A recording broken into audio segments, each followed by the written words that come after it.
오늘 말씀은 누구의 하나님이기를 원하십니까? 라는 제목으로 말씀 나누도록 하겠습니다. 사람의 욕심에는 여러 가지 욕심이 있습니다. 성취욕도 있고, 수면욕도 있고, 식욕도 있고, 그런 걸 이야기하죠. 그러나 이 욕심 가운데, 욕망 가운데 가장 큰 욕망이 소유욕이라 할 수 있습니다. 소유한다, 내 거다 라는 게 어떤 의미입니까? 내 거다라고 할 땐 언제든지 내가 쓰고 싶을 때 쓸 수 있는 게 내 거예요. 최근에 이제 공유 산업이 많이 발달되고 있는데, 공유 산업 플랫폼이 가장 중요하게 여기는 게 그 누구든 쓰고 싶을 때 쓸 수 있게 하는 거거든요. 쓰고 싶을 때 그게 없다. 예를 들면 차를 쓰고 싶은데 그때 차가 없다. 혹은 자전거를 쓰고 싶은데 그때 자전거가 없다. 그러면 공유 산업은 망하는 거예요. 쓰고 싶을 때 쓸 수 있는 것이 소유의 개념이기도 하고, 그 소유를 공유의 개념으로 풀어가고 있습니다만, 그러나 내 거다라고 할 때, 소유한다라고 할 때 소유에는 또 다른 측면인데 더 중요한, 분명한 내 거라는 걸 확실히 알 수 있는 내용은 내가 쓰지 않지만 다른 사람도 쓰지 못하게 하는 거. 그게 내 거예요. 내 건데 나 안 써요. 근데 다른 사람도 쓰지 못하게 할 수 있는 게 내 거예요. 아이들이 그렇지 않습니까? 아이들이요, 다른 애들, 이웃에서 오거나 친구가 오거나 혹은 교회에서 오거나 등등 하면 자기가 놀던 장난감 있잖아요. 근데 자기 집에 왔을 때 자기는 안 갖고 놀아요. 그 시간에 가지고 놀지 않는데 친구가 그걸 만지면 내 거야! 못 갖고 놀게 하잖아요. 그게 소유예요. 내 거. 내 거는 다른 사람이 쓰지 못하게 하는 것, 그것이 소유 하는다. 그것이 내 거다라고 할 수 있습니다. 소유욕이란 내가 갖는 것만이 아니라 다른 사람도 건드리지 못하게 할 수 있는 욕구, 힘이 소유욕이라 할 것입니다. 그런데 인간에게 있는 이 욕구는 가장 강렬한 것 같아요. 인간이 본성적으로 소유욕을 떨쳐내는 것은 쉽지 않습니다. 사람에게 여러 가지 욕구가 있는데 갖고 싶은 욕구, 이걸 꼭 가져야 되겠다 하는 그 욕구는 참으로 떨치기 어렵다는 거죠. 성경은 이러한 욕구를 욕심이라 말합니다. 욕심은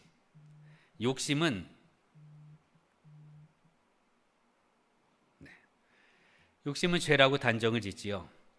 성경 말하죠. 욕심이 잉태한즉 죄를 낳고 죄가 장성한즉 사망을 낳느니라. 그렇습니다. 내게 필요한 것 이상을 탐하는 것, 그것을 욕심이라 할 수 있는데, 예수님께서는 이 욕심이 악하다라고 말씀하고 성경은 이 욕심이 죄다라고 말합니다. 예수님께서 기도 속에 가르쳐 주시는 바가 있지요. 일용할 양식을 우리에게 주옵시고 라고 예수님 가르쳐 주셔요.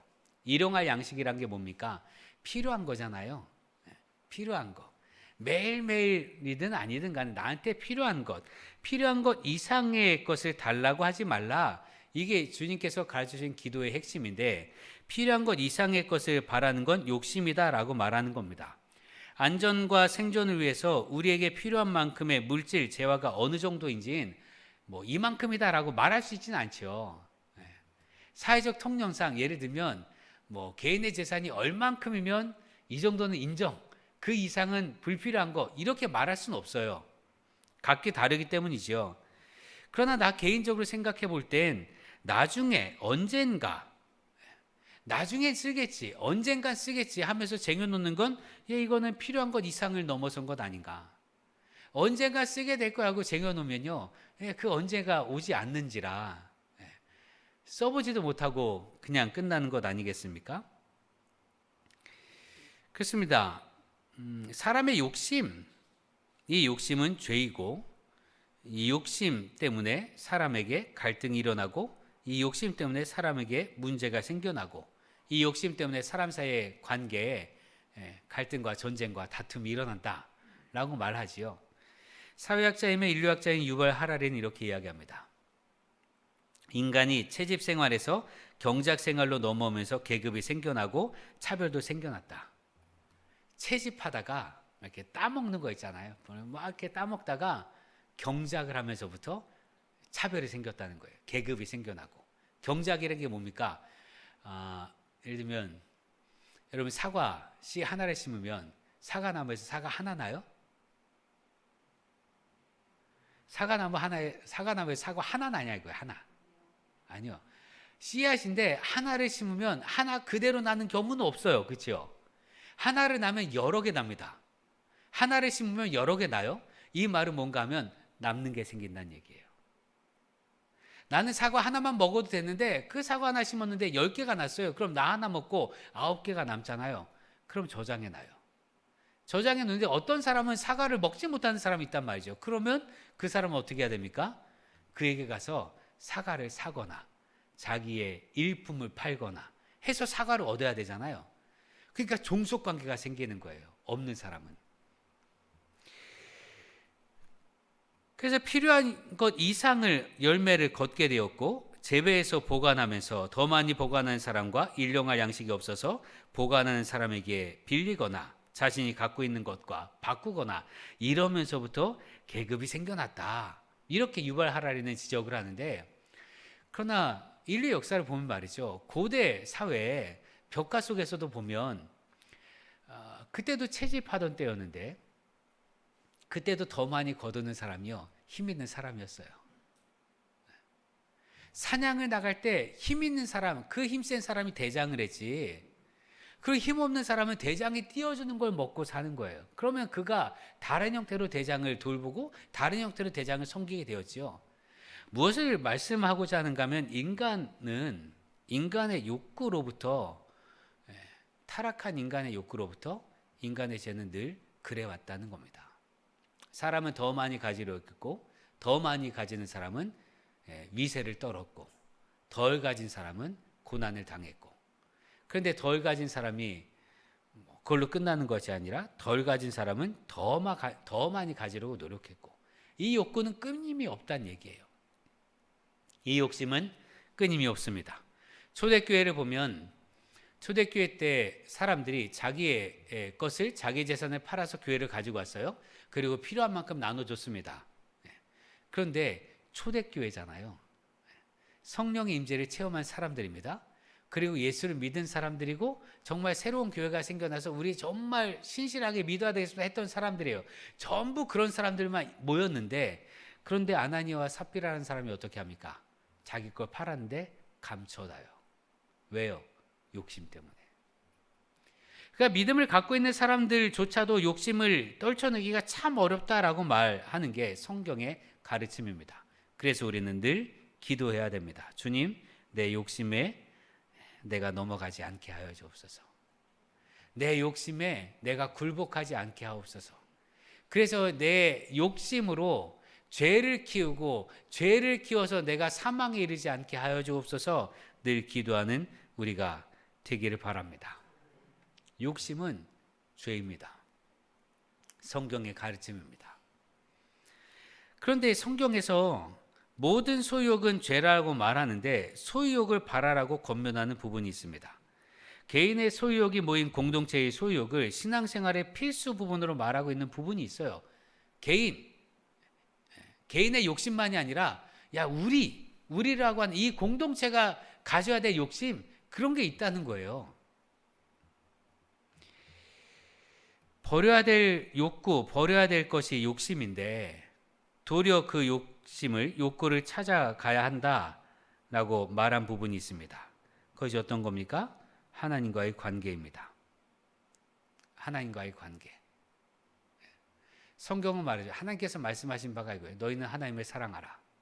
하나님을 사랑하되 힘껏 목숨을 다해서, 있는 힘을 다해서 그렇게 사랑하라고 말씀하셔요. 그리고 하나님 말씀하십니다. 나를 간절히 찾는 자를 내가 만나주겠고 나를 사랑하는 자를 내가 사랑할 것이다. 이렇게도 주님 말씀하셨어요. 그러니까 간절히라고 하는 건 더 많은 사랑을 받기 위해서 더 많이 주님을 사랑하라는 거예요. 그러니 하나님의 사랑을 더 많이 받기 위해서 더욱더 주님을 사랑할 수 있는 우리가 되기를 기도합니다. 더 나아가서 하나님과의 관계 가운데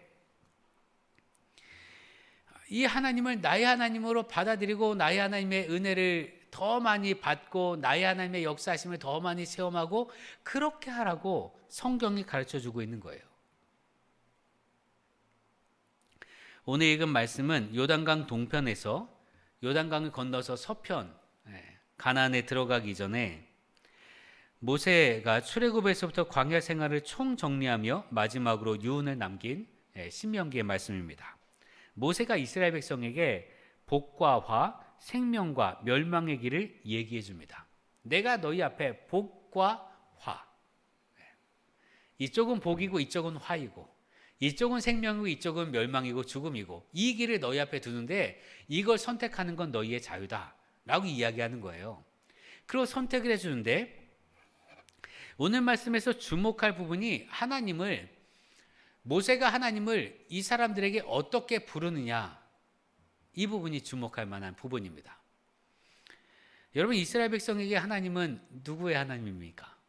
성경에 흔히 이야기하기를 이스라엘 백성에게 하나님은 아브라함의 하나님, 이삭의 하나님, 야곱의 하나님이었어요. 성경에 보면 곳곳에 나타나는 부분이 아브라함의 하나님, 이삭의 하나님, 야곱의 하나님이었단 말이죠.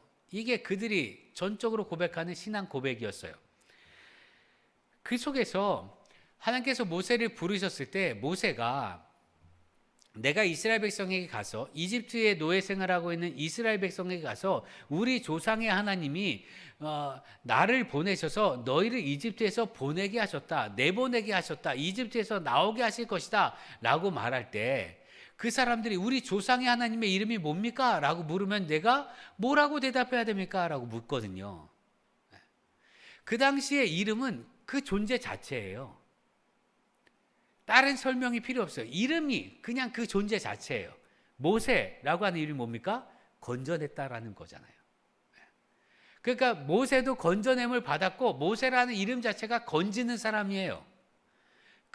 그런 것처럼 이름 자체가 존재인지라 모세가 하나님의 이름을 물었어요. 그때 하나님께서 뭐라고 말씀하십니까? 나는 스스로 있는 자이냐 라고 말씀하십니다.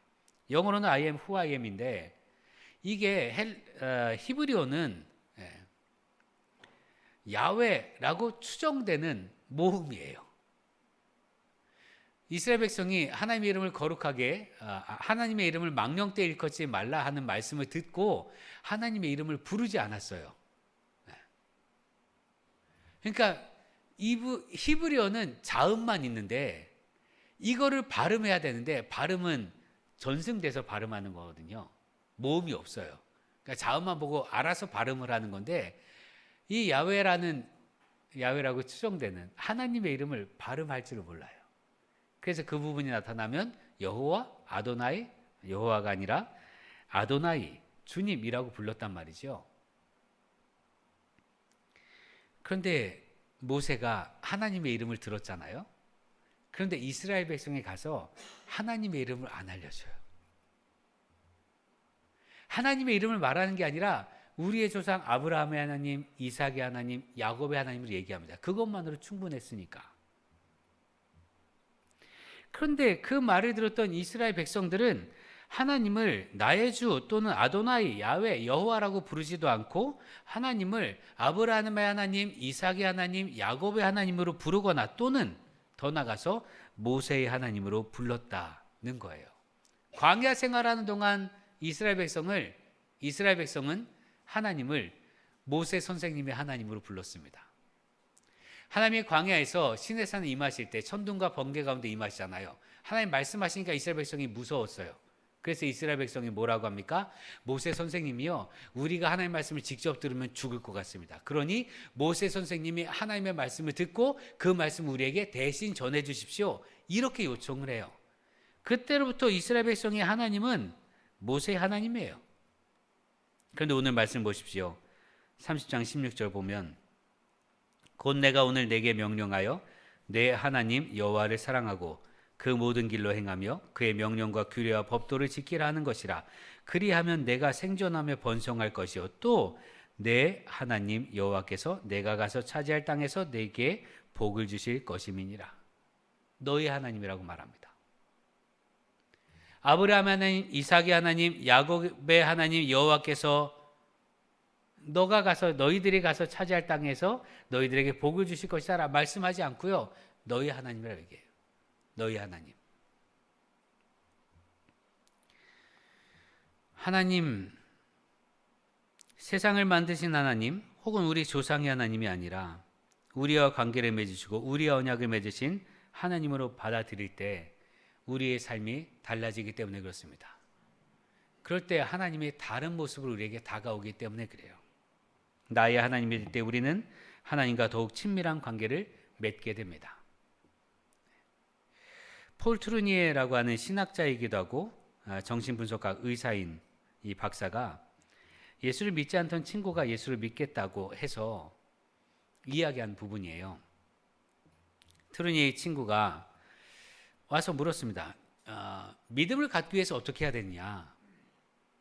근데 믿음을 갖는 너희들이 말하는 걸 보면 너희들이 말할 때는 내가 믿음을 가진 건 전적인 하나님의 은혜입니다 라고 말한다.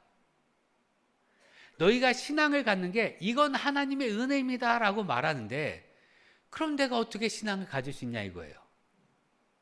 하나님이 나에게 선물로 주셔야만 내가 믿음을 가질 수 있다라고 너희들은 말하는데 내가 믿음을 갖게 된 건 전적인 하나님의 선물이다라고 말하는데 그럼 믿지 않는 나 같은 사람 하나님이 나에게 선물도 주지 않아서 아직 안 믿은 건데 그럼 내가 어떻게 믿을 수 있냐라는 거예요. 근데 믿고 싶다. 이렇게 온 거예요. 그래서 폴 트루니에가 뭐라고 얘기하는가 하면 그래? 그럼 너가 믿는 사람들처럼 행동해봐. 그러면 알게 될 거야. 이렇게 얘기를 했다는 거예요. 그래서 믿는 사람처럼 행동하는 게 뭐예요? 예배 드리는 거죠. 기도하는 거죠. 그냥 그렇게 흉내내듯이 했단 말이죠. 그러다가 믿음이 생겼다. 이렇게 고백을 합니다. 무엇을 드리려고 말씀드리는 거냐면 하나님과의 우리와의 관계가 누군가의 하나님 혹은 성경에 기록된 하나님, 창조주 하나님, 심판하실 하나님, 저 멀리 계신 하나님이 아니라 나의 하나님으로 받아들여야 되는데 이 나의 하나님이 뭐냐 이거예요. 나의 하나님이 어떤 하나님인지 알지를 못하니까 그걸 알 수 없단 말이죠. 그러니 여러분 마치 하나님을 나의 하나님인 것처럼 그렇게 생활해 보십시오.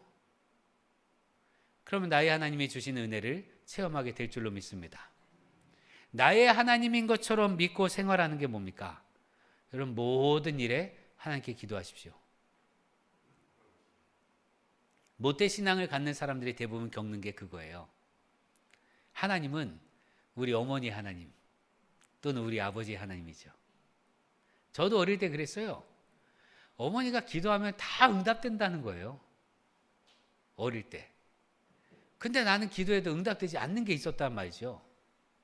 소풍 가는 날 꼭 비 오지 않게 해달라고 그렇게 기도하는데 맨날 비 와요. 왜 내 기도는 안 들어주시는지. 뭐가 갖고 싶어서 정말 열심히 기도했거든요. 근데 그게 생기질 않아요. 사주지도 않고. 근데 우리 어머니가 기도하는 건 다 응답하신다는 거예요. 그래서 그때 하나님은 우리 어머니 하나님이에요. 내 하나님 아니고. 여러분 그런 경우 많지 않습니까?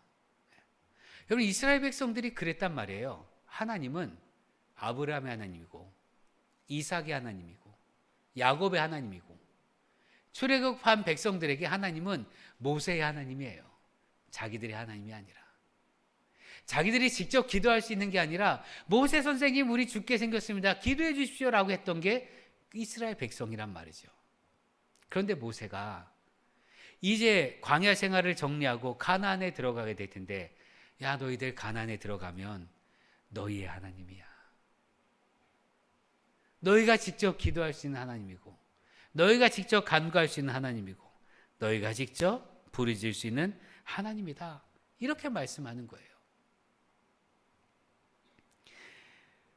여러분 이스라엘 백성이 그렇게 불렀던 아브라함과 이삭과 야곱 그의 삶을 보십시오. 아브라함은 이해할 만해요. 아브라함은 갈대아우로 하란에서부터 갈대아우로를 떠나서 가나안에 올 때까지 하나님이 부르셨잖아요. 그 여정 가운데 하나님이 함께 하셨어요. 그러니까 아브라함은 하나님을 나의 하나님이라 부를 만하죠. 충분히 익숙합니다. 그럴만해요. 그런데 이삭은요. 이삭은 그가 하나님을 부를 때면 언제나 내 아버지 아브라함의 하나님이라고 불렀단 말이죠. 그러다가 아브라함이 죽은 뒤에 이삭이 이제 홀로 살아가게 되거든요. 아브라함이 팠던 우물이 다 막혔었어요. 그래서 이삭이 아브라함이 팠던 우물을 다시 팝니다. 물이 났어요. 그랬더니 다른 민족이 뺏으려고 하는 거예요. 이삭이 줘요. 또 다른 데 가서 우물을 파요. 물이 났어요. 그랬더니 또 다른 민족이 이건 우리 거야. 그러면서 뺏으려 했단 말이죠. 그러니까 또 줘요. 그렇게 여러 번 하다가 우물을 파는데 아무도 뺏으러 오지 않는 거예요. 왜요? 이제 다 물이 생겼으니까. 더 욕심 부리지 않을 만큼 다 물이 생겼으니까 뺏으러 오는 사람이 없는 거예요. 그때 이삭이 그곳 브에세바에서 하나님께 예배를 드리는데 그 전까지는 아브라함의 하나님이었거든요. 내 아버지 아브라함의 하나님. 그러나 이때 그가 하나님을 부르는 모습이 달라집니다. 창세기 26장 25절 보면 이삭이 그곳에 제단을 쌓고 여호와의 이름을 부르며 거기 장막을 쳤더니 거기 제단을 쌓고 그제서야 비로소 하나님의 이름을 불러요. 아브라함의 하나님이 아니라 나의 하나님으로. 야곱은 어떻습니까? 야곱은 정말 철저하게 아브라함의 하나님, 이삭의 하나님이었어요. 특별히 형 에서가 죽일지도 모른다는 얘기를 듣고 집에서 도망쳐서 외삼촌 라반의 집으로 가거든요. 가다가 어느 한 곳에 숲곳에 이르러 잠을 잡니다.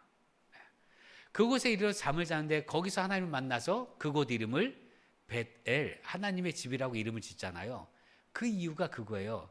내 하나님은 내 아버지 집에만 계시는 줄 알았어요. 왜요? 내 아버지의 하나님이니까. 그 하나님은 내 아버지 집에만 있고 아버지만 지켜주는 하나님으로 알았는데 내가 도망나는데 여기에도 하나님이 계시더라 이거예요. 여기에도 나를 도우시는 하나님이 계시다 이거죠. 그래서 벳엘로 짓습니다. 하나님이 여기에도 계신 줄 내가 미처 몰랐구나. 그러고 나서 그가 형 에서와 화해하고 형 에서를 따라가지 않고 세겜에 머무르잖아요. 세겜에서 어려움을 당합니다. 죽을 위험에 처하게 되죠. 그때 하나님이 너 베델로 올라가라 라고 말씀하시거든요. 그때 자기의 식솔과 자기의 종들과 자기에 속한 모든 이들에게 얘기하는 거예요.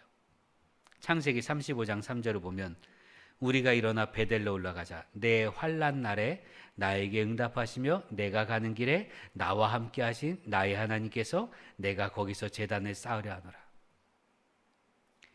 나의 하나님께 내가 거기에서 제단을 쌓으려 하노라. 하나님에 대한 고백이 달라졌단 말이죠. 하나님에 대한 고백이 달라졌더니 그의 삶이 달라집니다. 야곱의 인생이 그 이전의 인생에는요, 속이는 자였고 맨날 고난당하는 자였어요. 그 야곱 스스로 고백하기를 내 나이 120인데 참 험한 세상을 살았습니다 고백하거든요. 그런데요, 야곱이 나의 하나님으로 고백하기 이전의 삶은요, 야곱의 정말 스토리가 많아요. 속는 스토리, 도망다닌 스토리, 죽을 뻔한 스토리, 그런 이야기들이 많은데 나의 하나님으로 고백한 이후에는 그런 스토리는 없습니다. 여러분, 성경에 있는 하나님이 아니라 혹은 내 믿음의 선생님들 있잖아요. 누구처럼 믿으면 참 좋겠다는 선생님, 내 믿음을 잘 가르쳐준 선생님 있잖아요. 그 선생님의 하나님이 아니라 나의 하나님으로 고백하는 우리가 되길 바랍니다. 그럼 그 이전의 하나님과 그 이후의 하나님은 달라요. 저도 마찬가지입니다. 저희 어머니의 하나님이었을 때는 저하고는 별로 관계가 없는 하나님이었어요. 저희 어머님의 하나님이었을 때는 무서운 하나님이고, 저희 어머님의 하나님이었을 때는 저는 사랑하지 않는 하나님 같았고, 근데 그 하나님이 나의 하나님이 됐을 때 이루 말할 수 없는 은혜 가운데 있습니다. 그 하나님이 나의 하나님으로 살아가게 될 때 여러분, 내 삶에 굴곡이 있고 아픔이 있고 외로움이 없겠어요. 여러분, 목회하면서 굴곡과 아픔이 외로움이 왜 없겠습니까? 제가 전에 말씀드렸습니다만 통장은 마이너스고 돈 한 푼 없이 지낸 세월이 여러 달 있었던 때도 있었고요. 사람에게 속은 경우도 많았고, 목회 초년병이다 보니까 목사가 어리다고 생각했는지 속이는 사람들이 그렇게 많았어요. 이런 거 있잖아요. 제가 목사님이 힘이 되어 드리겠습니다.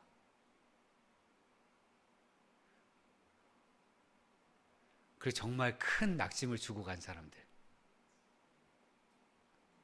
배신한 사람도 많았고요. 여러분, 제가 청년 목회할 때는 정말 그 청년 위해서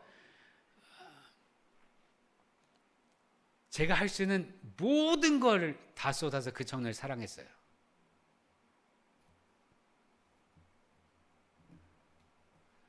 근데 교회를 떠날 때는 한순간이에요.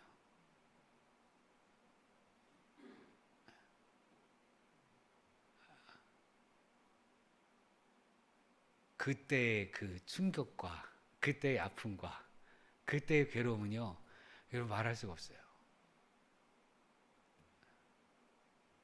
정말 팔이 떨어져 나간 것 같고, 그런 상황들을 겪었습니다만 그럼에도 불구하고 나의 하나님이 계시니까, 누군가의 하나님이 아니라 이 아픔을 아시는 나의 하나님이 계시니까 견뎌낼 수 있었고, 이겨낼 수 있었고, 그래도 사랑할 수 있었고, 배신을 당했어도 다시 사랑할 수 있었고요, 업신여김을 당해도 당당할 수 있었어요.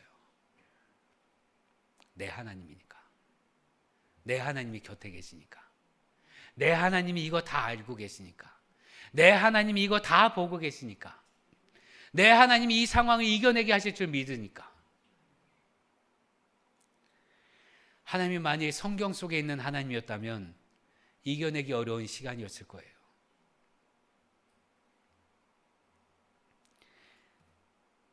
예수님께서 제자들에게 기도를 가르쳐 주실 때 그래서 이렇게 기도하라고 하셨습니다. 하늘에 계신 우리 아버지요. 하나님과의 특별한 관계를 삼은 우리가 되길 바랍니다. 여러분, 누군가의 하나님을 믿지 마십시오. 누군가의 하나님과 관계 맺고 살지 마십시오. 내 하나님과 믿고, 내 하나님을 믿고, 내 하나님과 관계 맺고, 내 하나님을 붙들고 살아가는 여러분 되기를 기도합니다. 그럼 어떤 일이 벌어집니까? 19절 20절에 내가 오늘 하늘과 땅을 불러 너희에게 증거를 삼노라. 내가 생명과 사망과 복과 저주를 내 앞에 두었은즉 너와 내 자손이 살기 위하여 생명을 택하고 내 하나님 여호와를 사랑하고 그의 말씀을 청정하며 또 그를 의지하라. 그럴 때 우리 삶이 달라집니다. 나의 하나님을 사랑하고 나의 하나님 말씀을 듣고 나의 하나님께 순종하고 나의 하나님을 의지하라. 그러면 내 삶이 형통할 것이다. 오늘 우리에게도 같은 선택의 길이 열려져 있습니다. 여러분, 누구의 하나님을 섬기겠습니까? 성경에 기록된 굳어진 하나님을 섬기지 마십시오. 오늘 살아 역사는 하나님을 섬기는 여러분 되길 바랍니다. 성경의 인물들이 하나님을 섬기지 마십시오. 아브라함 하나님, 이삭의 하나님, 야곱의 하나님이라고 우리가 부르지만 우리 믿음의 조상은 아브라함입니다 라고 말하지만 아니요, 나의 하나님을 만나야, 나의 하나님을 붙들고 살아야, 그래야 오늘 살아갈 수 있습니다. 바라기는 나의 하나님, 우리를 생명을 인도하시는 나의 하나님, 그 하나님을 부르짖고 찾고 나의 하나님께서 우리에게 내려주시는 은혜와 복을 누리고 나의 하나님께서 구원하시는 구원의 은혜를 체험하고 나의 하나님께서 들어주시는 기도, 그 기도를 주님께 올려드리는 우리 되기를 바랍니다. 기도하겠습니다. 그 누군가의 하나님이 아니라 나의 하나님으로 받아들이는 믿음의 사람들 되게 하여 주옵소서.